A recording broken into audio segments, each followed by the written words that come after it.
Hello viewer, na wasalimu hamjambo. Kwa leo nawakaribisha katika fundisho letu sehemu ya kwanza linalohusu je, ni swali.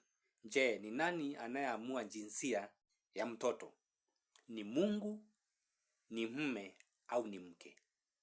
Kwa nini swala hili? Kwa sababu tunavyoendelea ndivyo ambavyo nimegundua kwamba kuna wanaume wengi ambao hawaridhiki kwa sababu ya wake wao kuwazalia watoto wasichana, na pia wengine wamewachanisha na watoto kwa sababu kisa na maana wamezaa wasichana.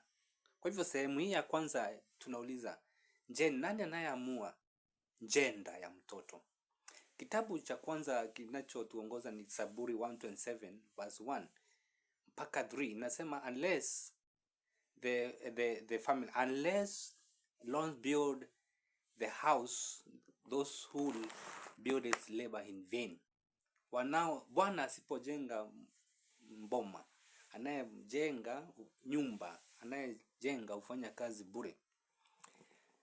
Daudi anaelewa ya kwamba nyumba hujengwa kwa mahusiano mazuri, na nyumba hujengwa na mume na mke, na Mungu amempa mwanaume uwezo na mke uwezo. Wanapokuja pamoja wanajenga nyumba, lakini nyumba hiyo kama Bwana hajajenga, wanaojenga wanafanya kazi bure. Tunapoangalia katika uumbaji wa Mungu, aliumba mke na mume pale shambani la Edeni, na baada ya kuwaumba aliwabariki. Tutaweza kuangalia katika fundisho lingine sehemu ya pili. Na kwa hivyo tunasema nini? Tunasema hivi: Mungu aliumba mume na mke ili wakija pamoja wanatengeneza boma, wanatengeneza nyumba. Na nyumba hii sasa, pasipo uwepo wa Mungu, wanaojenga hufanya kazi bure. Na katika boma hili Mungu analeta zawadi za watoto. Katika Zaburi hiyo 127 mstari wa 3 nasema watoto ni mibaraka kutoka kwa Mungu. Children are heritage from the Lord. Offsprings are the reward of the womb.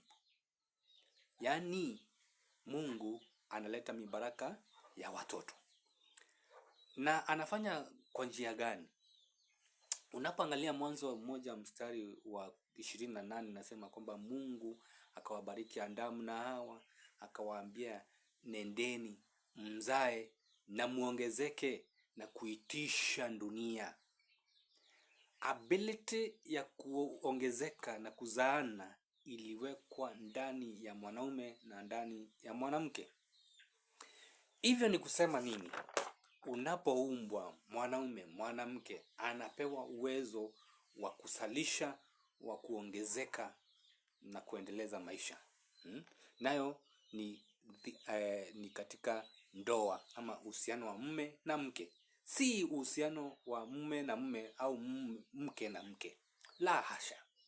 Mungu alianzisha misingi ya ndoa ili watu wakae na afya. Kwa hivyo tunafaa tudumishe principles hizo ambazo Mungu mwenyewe aliumba. Hii ni sehemu tu ya kwanza, introduction. Usikose katika sehemu ya pili. Ubarikiwa sana. Asanteni.